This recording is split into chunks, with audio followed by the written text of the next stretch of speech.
மக்கா இவன் குணா வயசா கரிமா என்ச்சாலு அங்க இருந்து இங்க எதுக்கு மெனக்கிட்டு வந்தானா வயசா கரீம் பாய் செத்து சாம்பலாய் காத்துல பறந்துட்டானா நீயே உயிரோடு இருக்கும்போது அவரு ஏன்டா சாகணும் என்னடா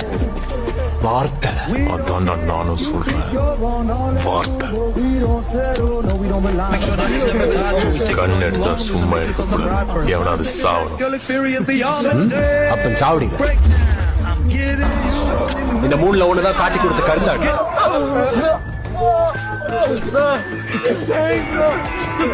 நடுவில் இருக்கிறவன் தான் இது பண்ண நான் பண்ணனா நான் பண்ணது நீ பாத்தியால